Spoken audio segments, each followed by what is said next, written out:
주님의 이름으로 성도 여러분 환영합니다. 네, 예배당에 오신 소수의 여러분과 가정에서 예배드릴 우리 성도님들 주님의 이름으로 환영하고요. 주님께서 예배 가운데 임하셔서 우리 영혼을 소생시키시고 하나님의 능력으로 덧입혀 주시기를 축복합니다. 자, 여러분, 우리 계속 광야를 묵상하고 있습니다. 광야를 묵상하다 보니까 웬만한 광야에는 좀 맷집이 생기지 않았나요? 네, 광야를 묵상한다는 것은 우리를 내려놓고 하나님만을 전적으로 바라보고 신뢰하고 하나님의 언약을 붙잡고 주님과 동행하는 삶을 훈련하는 거 아니겠습니까? 다시 말씀드리지만 교육과 훈련은 다른 것이죠. 교육은 머릿속에 넣는 거지만 훈련은 몸으로 체득하는 거잖아요. 그러니까 교육도 필요하지만 훈련이 되어 있어야 됩니다. 예수님의 제자는 교육으로만 되는 게 아니고 훈련으로 됩니다. 가난한 사람을 우리가 긍휼히 여긴다는 것은 가난해 봐야 사실은 압니다. 그리고 가난해 보지 않았는데 알려면 성령이 체휼하심을 주셔야 알게 됩니다. 그러니까 병든 사람을 우리가 이해할 수 있다고요? 이해 못합니다. 그러니까 성령이 오시면 그 사람의 아픔을 느끼게 됩니다. 같이 느끼게 됩니다. 그래서 우리가 이 훈련이라는 것이 굉장히 중요한데요. 하여튼 제가 새벽에 강단에서 기도할 때 하나님이 광야에 이 진을 쳤던 장소들을 다 묵상하라고 했기 때문에 제가 순종해서 말씀을 전하지만 사실은 일주일 동안 말씀을 준비할 때마다 너무 어떨 때는 막 힘듦이죠. 왜냐하면 이 주변에 이야기가 하나도 없지 않습니까? 이렇게 어느 장소만 딱 나오고. 그래서 하나님께 기도하면서 제가 받은 하나님이 제게 주신 은혜를 또 여러분에게 나누는데요. 이 디본이라고 하는 장소도 그렇습니다. 디본 갓 이렇게 되어 있는데 원래는 디본입니다.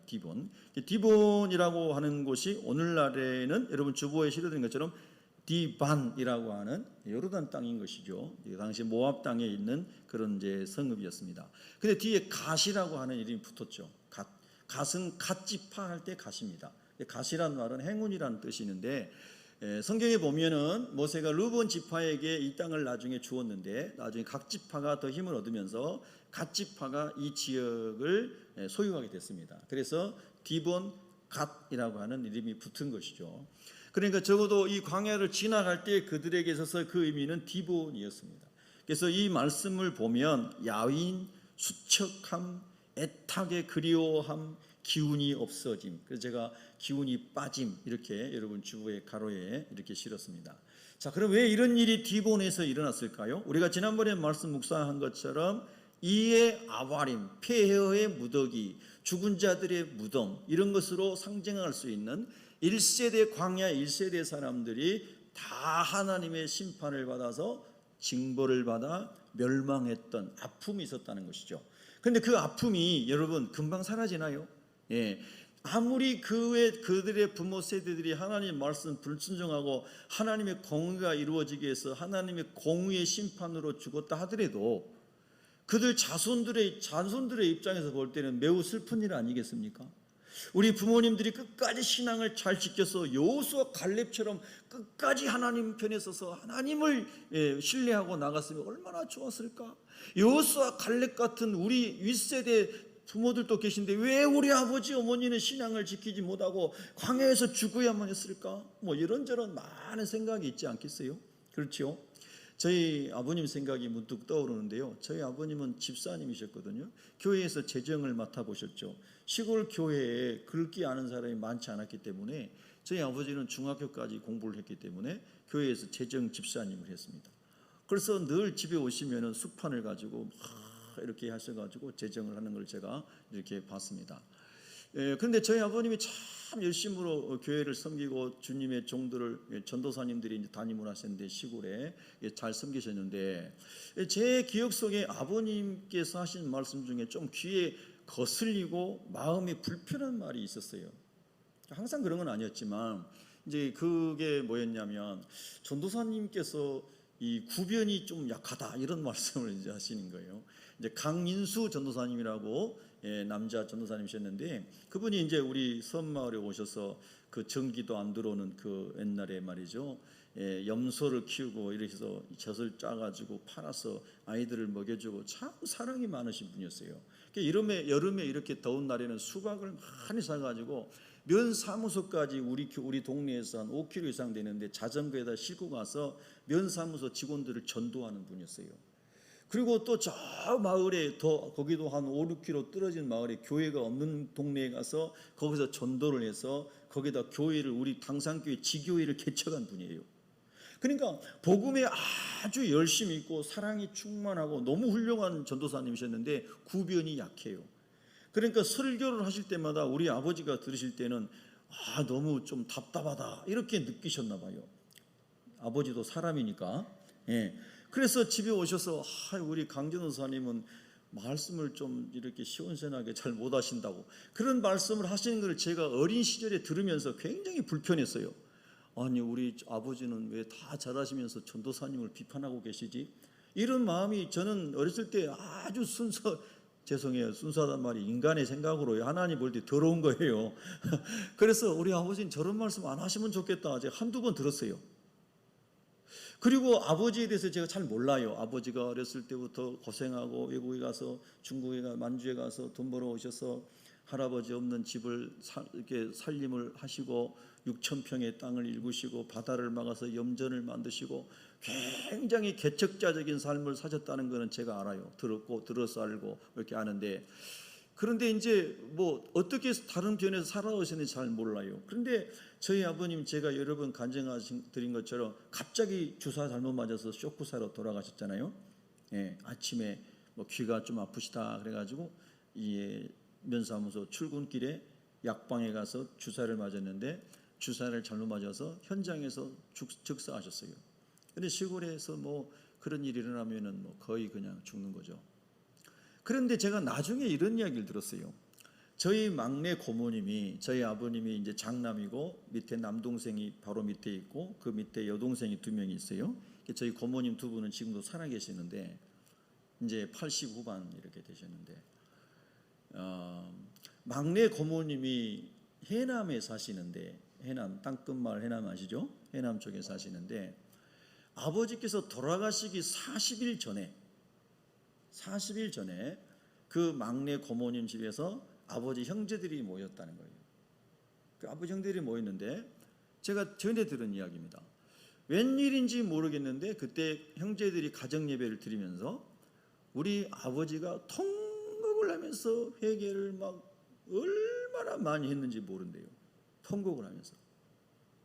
그러니까 아버지가 어떻게 살아오셨는지 하나님과 당신만 아는 거 아니잖아요. 아는 거잖아요. 그렇죠? 근데 막 그렇게 회개를 하셨대요. 돌아가시기 40일 전에예요. 예. 그래서 제가 그 얘기를 이제 어른들께 듣고 하나님께서 부르실 때가 돼서 우리 아버지 땅에 있는 거 전부 회개하고 다 예수님 피로 씻음 받고 하나님 데려가시려고 회개시키셨구나. 어린 생각이 그런 생각을 했어요. 예. 그래서 자, 이렇게 주님 안에서 이렇게 살아가면서 보니까 우리 아버지도 자기 나름대로, 당신 나름대로 자기 의의를 가지고 사람을 판단하기도 하고 뭐 이렇게 비판하기도 하고 이런 것까지도 다 회개하셨나 보다. 아주 엄청 회개를 하셨대요. 막 울고 불고 막 땅에 뒹굴면서 그렇게 회개했대요. 그거는 사람 생각으로 못합니다. 하나님의 성령이 부어줘야만 되는 거예요. 할렐루야. 여러분 오늘 우리 안수 집사님께서도 기도했습니다마는 우리가 이 마지막 때를 살아가면서 하나님의 말씀이 비춰질 때에 회개하고 깨끗하게 되어서 하나님께로 돌아갈 수 있는 것이 제일 복 중의 복입니다. 할렐루야. 네, 저 얼마나 그게 복인지 몰라요. 저는 이제 앞으로 얼마만큼 우리가 더 자유롭게 하나님을 예배할 수 있을지, 뭐 앞으로 세상이 어떻게 될지 아는 사람이 있으면 나와보라고 그래요. 아무도 없어요. 하나님만 아시는 거예요. 그러니까 저는 이렇게 작정하고 기도해요. 하나님, 매일 새벽에 일어나는 것이 하나님의 기적이고 은총의 날입니다. 제가 매일 새벽에 일어날 때마다 감사함으로 일어나고 소망 중에 일어나고 주님을 찬양하고 내일 일은 난 모르니 오늘 하루를 주님 안에서 감사하고 주님의 인도받고 살기를 원합니다. 할렐루야. 그렇게 늘 소망해요. 그래서 새벽에 일어날 때 하나님, 막달라 마리아가 새벽 미명에 일어나서 예수님의 무덤에 가서 부활하신 주님을 제일 먼저 만나고 예수님의 부활의 첫 번째 증인이 되는데, 하나님, 저는 주일만이 아니라 매일 새벽이 막달라 마리아의 새벽이 되기를 원합니다. 전 늘 그렇게 기도하거든요. 그 오늘 아침에도 어제도 열심히 살았는데 오늘 아침에도 새벽에 늘 깨던 그런 시간에 일어났습니다. 그래서 먼저 침상에서 기도를 하고, 그리고 밖에서 거실에서 기도하고, 그리고 예배당에 와서 기도를 하고, 그리고 뒤에 잔디마당에서 의자에 앉아서 성경을 읽고, 또 오늘 설교 말씀을 또 묵상하고, 그리고 이제 집에 가서 또 집에서 이제 다시 준비하고 이렇게 나왔습니다. 하루하루를 주님 안에서 늘 소망 중에, 기쁨 중에, 감사함으로 주님과 함께 살아갈 수 있는 여러분이 되고 제가 되기를 축복합니다. 할렐루야. 그래서 광야는 훈련인데, 광야를 지나갈 때 하나님, 광야가 다 나쁜 것만이 아니고 내가 그리스도인이 되게 하기 위한, 내가 예수님의 풍성함으로 채워지게 하기 위한 아주 놀라운 축복의 장소인 것을 우리가 계속 묵상할 수 있는 사람이 되기를 바랍니다. 그러면은 지금 이 광야 속에서도 저와 여러분이 많은 하나님의 은혜를 감사하고 누리고 살아갈 수 있으리라고 저는 믿습니다. 할렐루야. 그런 점에 있어서 아직 우리가 광야를 몇 번 더 묵상해야 되는데 아직도 기회가 있으니 참 감사합니다. 네, 여러분은 어떤지 모르겠지만 저는 아직도 그 광야 묵상할 수 있는 기회가 있으니 참 감사합니다. 미드바르, 제가 말씀드렸습니다. 광야라는 말이 히브리어로 미드바르인데 제가 여러분에게들 하나님 좀 믿어보세요, 믿어봐요 이렇게 말씀을 드렸잖아요. 한번 따라해 봅시다. 믿어봐요. 예, 그게 미드바르예요.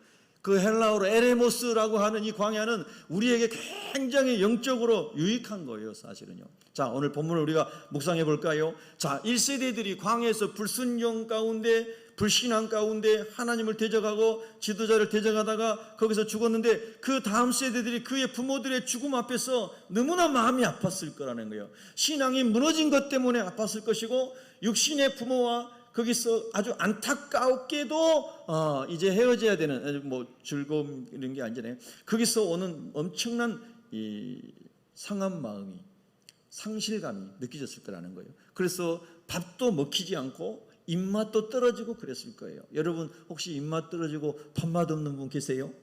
지금 이 세대들이 그랬어요. 그래서 야해졌어요. 수척해졌어요. 죽은 자들에 대한 안타까움이 계속 그들의 영혼에 그들을 짓눌렀어요. 아무것도 하고 싶지 않았어요. 내 부모가 여기서 다 죽었는데 폐허의 무더기가 됐는데, 아니 가나안 땅이 무슨 소용이 있어? 우리도 그냥 여기서 그냥 죽고 싶어. 아니 보이지 않는 천국이 무슨 소용이 있어? 영원한 세계가 무슨 소용이 있어? 지금 내가 너무 힘든데, 내가 지금 내 삶이 다 무너져 내렸는데, 이런저런 종류의 상실감이 우리 인생에서도 얼마든지 찾아올 수 있죠. 여러분의 인생 가운데 큰 상실감을 느꼈던 적이 언제였습니까? 심리학자나 뭐 이런 그런 상담학자들 얘기로는 결혼한 사람들이 가장 크게 느끼는 상실감은 배우자가 죽었을 때라고 그럽니다. 물론 왼수 같은 배우자가 죽으면 안 그렇겠죠. 아주 서로 사랑하고 힘이 되고 성경대로 동역자가 되고 헬퍼가 되고 이런 좋은 동역자가 있는데, 남편이 죽거나 아내가 먼저 죽으면 큰 상처가 되고 상실감이 된다는 거예요. 그래서 굉장히 그게 가장 큰 데미지가 된다는 겁니다. 그런 것부터 시작해가지고 또 여러분 우리가 인생을 살아가면서 젊은 날에 사람들이 이제 청년의 때에 꿈을 꾸고, 야 우리가 비즈니스를 한번 해보자. 그래서 뭐 고교 동창, 대학교 동창, 아니면 뭐 교회에서 만난 청년, 뭐 어디서 이렇게 만난 청년들이 다 의기투합해가지고 새로운 아이디어를 가지고 딱 사업을 시작했어요. 처음 시작할 때는 아무것도 없으니까 막 서로 막 어떻게든 잘해보려고 막 마음이 모아지고 머리도 모으고 막 밤도 새고 막 돈이 잘 안 들어도 괜찮아, 조금 있으면 잘 될 거야 막 했어요. 그러다 잘 되는 거예요. 막 잘 되기 시작하는 거예요. 박 집사님 잘 되기 시작하는 거예요. 여기도 박 집사님이네. 잘 되기 시작하는 거예요. 저 끝에도 박 집사님이네. 우리는 다 박시판이네. 박 집사님들 할렐루야. 잘 되기 시작하는 거예요. 막 잘 되기 시작하니까 동업자 중에 한 사람이 마음이 탐심이 들어오는 거예요. 이야 이제 잘 되네. 이야 박씨 모르게 김씨 모르게 좀 뒤에 좀 챙겨야 되겠네. 이러면서 돈도 챙기고 그 다음에 뭣도 챙기고 기술도 빼내고 이렇게 커가면 커갈수록 잘되면 잘될수록 더 팀이 더 견고해지고 더 멋있는 동업자가 돼야 되는데, 그런 경우는 거의 없다고 합니다. 심지어는 형제들끼리 사업해도 그런 경우는 거의 드물대요. 그래서 좋은 마음으로 만나서 좋은 팀워크를 가지고 좋은 비즈니스를 이루어가려고 했는데 잘 되다가 나중에 헤어지고 원수가 되기까지 하고 정말 안타까운 일이 일어났을 때에 거기서 오는 상실감. 어떤 사람과 친구를 맺어보려고 처음부터 아주 좋아. 이 사람은 스타일도 나와 같다. 밥 먹는 스타일도, 옷 입는 스타일도, 책 보는 종류도, 이야기하는 스타일도 나하고 너무 맞네. 야, 이 사람하고 좋은 친구가 되겠어 하고 친구가 되기 위해서 사귀었어요. 처음에 너무 좋게 만났어요. 그런데 계속해서 만나다 보면 현명으로 보듯이 약점들이 보이기 시작하잖아요. 자아가 드러나기 시작하잖아요. 자기중심적인 가치관이 나타나기 시작하잖아요. 그래서 그 좋게 행복하게 잘 만났던 좋은 친구라고 생각했는데 나중에 보니까 저 사람은 어디든 가서 늘 내 안 좋은 뒷담화만 하고 있는 이런 사람이 있을 수 있는 거예요. 그럴 때 오는 배신감과 상실감. 아줌마들 가운데, 주부들 가운데, 학교에서 아버지들 모임, 어머니들 모임, 자녀들에 대한 모임, 이런 모임에서 이 사람은 나하고 참 좋은 사람이다, 좋은 관계다 생각했는데 나중에 보니까 가장 안 좋은 관계로 등을 지게 되는 이런 만남들. 여러분, 상실감이 크잖아요. 우리가 세상에서 이런저런 다 헤아릴 수 없는 많은 상실감들을 우리가 경험할 수가 있어요. 여러분, 성경에서 찾아볼까요? 성경에서도 사도 바울의 아주 믿음의 동역자고 선교의 동역자였던 마가 요한이나 데마나 등등의 많은 사람들이 있었어요. 그런데 여러분, 함께 선교하면서 사도 바울이 가는 곳이라면 내가 가방도 들고 다니고 신발도 샌달도 들고 다니고 내가 물도 떠다 드리고 내가 뭐든지 협력할 수 있습니다 했던 조력자들이, 헬퍼들이 어느 시점에 가가지고 나 이거 싫어요 하고 내가 하고 싶은 대로 갔어요. 마가는 예루살렘으로, 데마는 데살로니가로 자기가 하고 싶은 대로 다 간 거예요. 특별히 데마를 보면은 이거 팔레스타인의 이 문명이 발달하지보다 그런 올드 시티에서 좁은 읍내에서 살다가 헬라 문화권이 창궐한 아주 문명 사회로 가보니까 너무 볼거리가 많고 음식도 다양하고 너무너무 좋은데 내가 왜 이렇게 구태의연하고 쾌쾌묵은 이런 바울식의 삶을 살아야 돼? 그러면서 데살로니가로 가버린 거예요. 여러분, 그럴 때 사도 바울의 상실감이 얼마나 컸을까요? 그러니까 너무 크니까 나중에 사도 바울이 마가 요한을 데리고 가자니까 싫어요. 그 사람은 한번 배신한 사람은 또 배신할 거예요. 그런 거 아니겠어요? 그러니까 바울은 화끈한 사람이니까요, 마가 요한을 안 데리고 갔잖아요. 바나바가 마가 요한을 데리고 갔잖아요. 그 사람은 긍휼이 많고 위로자이니까. 할렐루야. 여러분, 우리가 살아가면서 하나님이라면서 우리 교회에서도 마찬가지라는 거예요. 바울과 신라가, 바울과 마가가, 바울과 데마가 많은 좋은 영적인 파트너들이 있었는데 이런저런 이유들로 흩어지고 여러분, 팀이 와야 되고, 전도 모임이, 기도 모임이, 예배 모임이, 하나님을 찬양하는 모임이, 목장 모임이, 기관 모임이, 예수 이름으로 만났던 모든 모임들이, 영적인 모임들이 무너져 내릴 때 오는 그 바울의 상실감은 굉장히 컸을 거라는 거예요. 여러분, 이런저런 많은 상실감이 사람의 일반적인 삶에서, 영적인 부분에서, 모든 삶에서 일어나는 것을 볼 수가 있어요. 여러분, 그럼에도 불구하고 1세대가 광야에서 다 죽어가는 것을 보았음에도 불구하고 나와 가까이 광야를 지나면서 많은 기적과 표적을 경험하며 하나님의 영광을 맛보고 왔던 사람들이 다 죽어나가고 다 믿음에서 멀어져가고 다 주님을 배반하는 이 기가 막힌 상황을 보고 있음에도 불구하고 여전히 가나안 땅은 가까이 있으니 여호수아 본받아 나는 이 상실감을 극복하고 다시 마음을 새롭게 함으로 하나님의 비전을 붙잡고 나는 가나안까지 가리라. 나는 천국까지 가리라. 나는 하나님의 영광의 자리에까지 가리라. 할렐루야. 이 엄청난 하나님의 말씀을, 언약을 붙잡는 장소가 오늘 이 디본이 되어야 된다는 거예요. 여러분, 아직 여러분의 마음이 상실감이 없고 기쁘고 행복한 사람이라면 그 위에 다시 기름 부음이 임해서 더 충만하게 주님을 위해서 살아가시기를 축복합니다. 그러나 이런저런 이유로 오늘 제가 몇 가지만 예를 들었지만 이런 땅의 이유든 영적인 이유든 어떤 이유든 간에 여러분이 상실감 속에 있다면, 그래서 마음이 힘들고 그래서 몸도 약해지고 기운이 빠져있는 그런 상태라면 오늘 우리를 살리시는 하나님의 말씀으로 에스겔 걸작의 마른 뼈도 하나님의 군대로 일으키는 성령의 기름 부심으로 저와 여러분이 살아나기를 축복합니다. 자, 우리 옆 사람을 축복합시다. 살아나세요. 말씀으로 살아나세요. 성령으로 살아나세요. 할렐루야. 저는 오늘 또 여기에 수천 명이 온 것을 알고 설교하겠습니다. 수천 명, 최소 3천 명 앉은 걸로 알고. 할렐루야. 참 좋아. 여기 사람은 1,000명도 못 들었는데 영은 1,000명, 3,000명, 10,000명도 들을 수 있잖아요. 할렐루야. 얼마나 감사해요. 여러분, 제가 목소리 크다고 말하지 마세요. 더 크게 하고 싶어요. 제가 막 성령으로 충만해서 여러분의 마음에 막 성령의 불을 지르고 싶어요. 막. 하나님, 이 디본에서 죽어 자빠지는 영혼이 한 명도 없게 하여 주시옵소서. 우리의 영혼이 살찌워지게 하여 주시옵소서. 아멘. 할렐루야. 그래서 여러분과 저는 오늘 이 말씀을 통해서 힘을 얻어서 또 한 주간도 막 믿음으로 승리하기를 원하는 것입니다. 여러분, 또 우리에게 상실감을 주는 것 중에 하나가 이 질병이라는 거예요. 질병. 여러분, 혹시 질병 가운데 묶여 있는 분 있으면은 이 시간에도 예수 그리스도의 보혈로 주님이 치료해 주시길 바랍니다. 12해를 혈증으로 앓았던 여인이 예수님의 옷자락만 만져도 내가 나을 수 있다는 믿음이 왔을 때에 그 많은 사람들이 예수님을 따라다녀서 예수님 앞에 가까이 갈 수가 없는 거예요. 예수님을 직접 만날 수 있는, 그게 정말 바늘도 들어갈 수 없을 정도로 많은 사람이 따라다니는데, 그 무리 속에 들어가서 예수님이 옷자락만 만졌는데 혈루 근원이 다 말라서 혈루병이 나았습니다. 12년 동안이나 혈루병으로 고생했던 여인의 질병이 치료됐습니다. 여러분, 그런 믿음이 여러분에게 지금도 임하시기를 바랍니다. 대면 예배, 비대면 예배 다 하나님의 은혜가 임하시기 바랍니다. 정서구 목사님 몇 주 전에 금요일날 오셔서 여기서 집회했잖아요.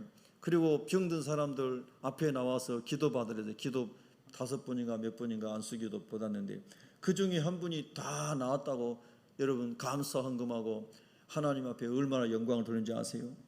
예. 똑같은 날 밤에 똑같은 사람이 똑같이 기도했어요. 하나님께서 은혜 베푸실 사람에게 은혜 베푸시고 치료할 사람에게 치료하시고, 할렐루야. 다리가 아파서 설 수 없고 힘든 사람이 기도를 받고 다 나았다고 간증하는 거예요. 고개만 끄덕끄덕하지 마시고 입도 열리시기를 축원합니다. 그런데 마스크를 써서 입이 열렸는지 닫혔는지 알 수가 없는 거예요. 그런데 마스크가 많이 움직이고 눈이 반짝반짝하면은 아멘 한 줄 알겠어요. 할렐루야. 여러분, 자꾸 하나님의 말씀 받고 성령이 임하신 것을 믿어질 때 우리의 영혼이 시원해지고 아멘 하고 믿음이 이렇게 막 터져 나올 때, 그럴 때 우리가 여러분 세상의 모든 눌림에서 해방되고 주님을 위해서 살아갈 수 있는 사람으로 세워지는 거예요. 사랑하는 성도 여러분, 예수 이름으로 일어나시기를 바랍니다. 어떤 분이 막 너무 덥대요. 막 37도 뭐 35, 서울 어디는 강서구 어디는 38.5도까지 올라갔다고 그러대요. 여러분, 물론 더워요. 어젯밤에도 더웠잖아요, 여러분. 예? 그런데 여러분, 예수님께서 유다 광야 40도, 50도 펄펄 끓는 모래 광야를 다니시면서 복음을 전하신 것을 기억하십시다. 아멘. 제가 여러분 이런 말씀 전하면 여러분 믿을지도 안 믿을지도 사실 모르겠어요. 근데 사실이니까 제가 얘기합니다. 우리 아이들도 젊은 애들이니까 무슨 고생을 옛날 해봤습니까? 그리고 더우면 덥다고 그러잖아요. 여러분 자녀도 더우면 덥다 하죠. 예, 더운데 춥다 하는 애들 없죠. 그래서 제가 그런 얘기했어요. 얘들아, 아빠 말이지 옛날 시골에 살 때 정말 뜨거웠던 것 같다. 어디 이런 얘기하면 다 라떼 이야기한다고 귀를 막잖아요. 근데 우리 애들은 잘 들어줘요. 얼마나 감사한지 몰라요. 그래서 우리 집 있는 데는 또 모래 바닥이 다 모래였어요. 모래. 이런 흙바닥이 아니고 모래. 모래 아세요? 샌드 모래. 그래서 모래인데 여름에 막 38도 40도 올라가면요 모래가 뜨거워요 차가워요? 저는 늘 쉬운 것만 말해요. 제가 뭐 똑똑하지 않으니까. 모래가 엄청 뜨거워요. 그런데 여러분 퀴즈 낼게요. 그때 제가 신은 신발 1번 말표 검정 고무신, 2번 운동화, 3번 장화 뭐 등등등. 몇 번이에요? 1번이 다 신해. 제가 많이 말했잖아요. 많이 말했는데 모르면 다 남의 식구지 뭐. 검정 고무신을 신고 다녔어요. 여러분 40도 정도 돼가지고 모래가 달궈져 있는데 검정 고무신만 맨발에 신고 다니면 발바닥이 시원할까요? 뜨거울까요? 아니, 대답 좀 해봐요. 예? 엄청 뜨거워요. 어느 정도 되냐면요 정말 이거는 과장이 안 되고요 고무신 탄내가 납니다. 그 고무신을 신고 그 길이 다 모래길이니까요. 우리가 사는 동네 우리 아래 같은 동네에도 중간 동네는 흙바닥이에요. 우리가 사는 윗동네는 다 모래길이에요. 모래길. 그래서 걸어가면은 모래가 신발에 다 들어오는 거죠. 모래 속으로 신발이 박히는 거예요. 그 정도로 모래가 많은 모래길이란 말이에요. 근데 그 길이 다 달궈져 있는 거예요. 여러분 햇빛이 쫙 내리쬐면 거기서 막 모락모락 올라오는 거 보이죠? 안 보이는 사람은 시력이 안 좋은 거예요. 다 보여. 그래서 여러분요, 나중에는 고무신을 신을 수 있어요? 못 신어요? 못 신어요. 그럼 어떻게 할게요? 고무신을 못 신어. 고무신 벗어야 되잖아요. 그 고무신 벗고 맨발로 걸으면 어떻게 돼요? 더 뜨거워, 뜨거워 이렇게 돼요. 그럼 어떻게 해야 돼요, 여러분? 퀴즈. 예? 알아맞히면 내가 아이스크림 3,000원짜리 사드릴게. 예? 손 들고. 예, 문장로님. 예. 아, 신발에다 물을 붓는다. 그럼 물통 하나 메고 다녀야 되겠네요. 계속 물 부어야 되니까. 진짜 좋은 말씀하셨어요. 그때 우리는 어떻게 했냐면요. 여러분 믿으실지 안 믿을지 모르겠다고 제가 그랬잖아요. 송판을 나무 판자 있잖아요. 그거를 갯다로 만들었어요. 슬리퍼로. 송판을 제 발 맞게 이렇게 오려가지고 그래서 나무 슬리퍼를 만들었어요. 그건 제가 실제로 했던 겁니다. 그리고 자전거 튜브 터진 거를 잘라가지고 위에 이렇게 밴드를 만들었어요. 때로는 노끈 줄을 가지고 밴드를 만들었어요. 그래서 나무 슬리퍼를 신고 다녔어요. 아무도 안 믿는 표정인데 지금. 근데 제가 왜 이런 착상을 했냐면요. 저희 할머니가 1900년생인데 저희 할머니 방, 그 다음에 마루 큰 방, 그 다음에 이쪽에 곡간 있는 또 이 광이라고 그러나요? 옛날에 그 안에 보면 막 쌀 뒤지도 있고 뭐 다 있잖아요. 거기 보면은 할머니께서 일제시대 때 신으셨던 남학신이 있었어요. 그대로 다 있었어요. 할머니 시대에 신고 다녔던 것들이. 저렇게 나무를 내가 파가지고 신은 못 말더라도 판자를 잘라가지고 갯단은 만들 수 있겠다. 그래서 제가 그걸 신었는데 친구들이 따라가지고 다 만들더라고요. 예, 선구자예요 제가. 예? 여러분 이런 얘기를 하면 뭐 그냥 웃을 사람도 있고 뭐 그랬나 보다 그럴 사람도 있지만 저는 그거를 체험한 사람이기 때문에요. 이렇게 더운 날에는 그런 생각을 하면 얼마나 지금 감사한지 몰라요. 지금 신발은 너무 좋잖아요. 아멘 하면 얼마나 좋을까. 여러분이 지금 예배당에 앉아있는 에어컨이 쫙 들어오잖아요. 그때는 선풍기가 어디 있어요. 그냥 부채 하나 만들어가지고. 여러분 제가 왜 이런 얘기 할까요? 우리의 마음이 있잖아요. 마음이 어디에 있느냐가 참 중요해요. 예수님이 유다 광야를 걸었던 그 자리에 우리의 마음이 가 있잖아요. 그러면 이번 여름 저와 여러분이 넉넉하게 감사함으로 이길 수 있어요. 예수님이 가신 십자가의 비아 돌로로사 길 있잖아요. 그걸 우리가 계속 광야에 살면서 묵상하잖아요. 그 우리도 주님과 함께 주님 멍에를 메고 광야를 통과할 수 있는 거예요. 아멘. 그러니까 우리는 믿음의 주요 온전케 하시는 우리의 믿음의 승리자가 되시고 온전함의 표본이 되시는 예수님을 바라보면 광야를 통과할 수 있는 거예요. 그러니까 예수님 바라보지 않고 환경을 보고 사람을 보고 주변을 보고 문화를 보고 스타일을 보고 세상을 보면 흔들릴 수 있는 게 너무 많은 거예요. 그래서 광야의 축복은 뭐냐면요. 이 질병도 마찬가지인데요. 그런 여러 가지 아까 나왔던 이런 상실감을 주는 이런 것들은 이것은 영원한 게 아니고 이건 다 비본질적인 것이고 이 세상과 정과 욕심은 다 없어지는 다 육체와 같은 것들은 전부 소멸되는 것이고 주님께 속한 것이 영원한 것이다. 그래서 내가 영원하지 않는 것을 소멸할 것을 썩어질 것을 없어질 것을 내가 막 붙잡고 그거에 집중하고 그거 아니면 못 살고 내가 온통 거기에 올인되어 있고 이렇게 살았었구나. 그런데 아파 보니 상실감을 경험해보니 이런저런 막 경험해보니 진짜 중요한 것은 예수님이구나. 진짜 중요한 것은 예수님의 언약이구나. 그래서 예수님만 남는 삶, 예수님만 남는 영혼, 예수님만 남는 우리의 삶의 가치관으로 이게 본질 중심으로 회복되는 거예요. 여러분, 그래서 우리 주님께서 우리에게 이 광야를 허락하신 것은 불순물을 다 제거하고 순금 같은 정금 같은 신앙으로 하나님께만 모아지는 신앙으로 저와 여러분을 하나님 인도하시기 위해서 광야를 허락하시는 거예요. 아멘? 아멘? 그래서 저와 여러분이 광야에서 상실감 속에서 주저앉아서 디몬에 있는 이 시대와 같이 절망만 하고 있는 것이 아니라 믿음의 본을 보여줬던 여호수아와 갈렙과 같이 우리도 하나님 나라에서 천진에 나가겠습니다 하고 마음을 새롭게 할 수 있는 은총의 장소가 되기를 축복합니다. 마귀는 언제나 우리를 무너뜨리려고 하죠. 저도 얼마나 많은 마귀의 시험을 받겠습니까? 유혹을 받고 이 시대에 야 손모사 봐라, 코로나19로 예배당에 몇 명도 못 들어오는데 너 낙심 팍 해서 실망 팍 해서 거의 죽어가듯이 지죽은 듯이 설교하고 내려라. 마귀가 막 그럴 거 아니에요. 그런데 하나님의 기도하면 하나님께서 3,000명, 10,000명, 천사가 온 것처럼 설교해라. 할렐루야. 그러니까 좀 여러분 보시기에도 담대하게 하는 것 같죠? 예? 할렐루야. 하나님은 자꾸 저와 여러분을 어떤 면에서든지 목회자는 목회자에게 상실감을 주려고 하는 것이고 여러분이 여러분에게 상실감 주려고 하는 것이고 우는 사자같이 두루다니며 삼킬 자를 찾는 것이 마귀라고 그랬잖아요.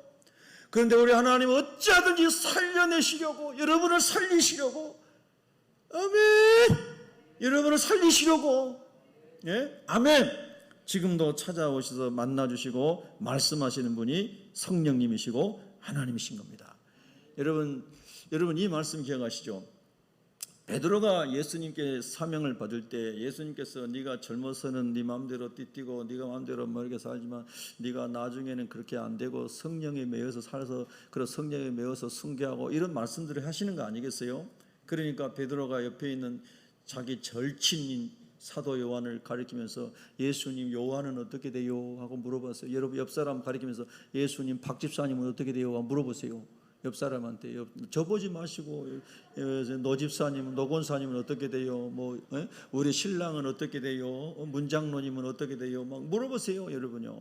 여러분 함께 마음이 맞고 비전이 맞고 하나님의 꿈이 있어서 함께 가는 거 너무 좋죠. 얼마나 좋아, 너무 좋아. 신나요, 너무 좋아요. 우리 소명이가 3부에 반주 잡다니까 자기가 딱 자원해가 얼마나 이뻐요. 좀 빵 좀 사주세요. 할렐루야. 응?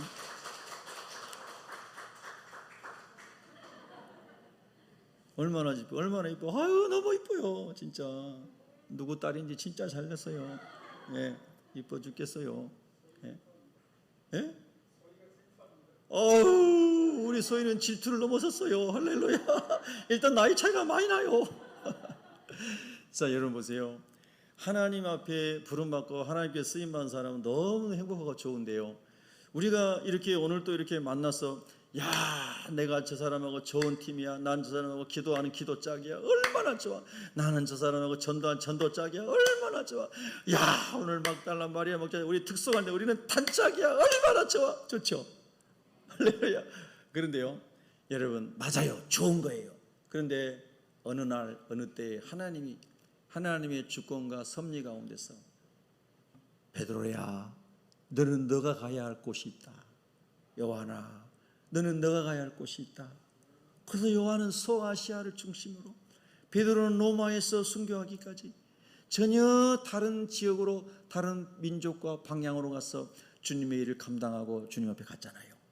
여러분 이렇게 주님이 저와 여러분의 삶 속에 내가 그렇게 가까이 있고 내가 그렇게 팀이 잘 이루어지는 이 사람을 주님이 따로 파송을 하시는데도 불구하고 내가 상실감에 빠져서 하나님 이럴 수 있습니까? 예수님 이럴 수 있어요. 이런 주님 나 싫어요 하고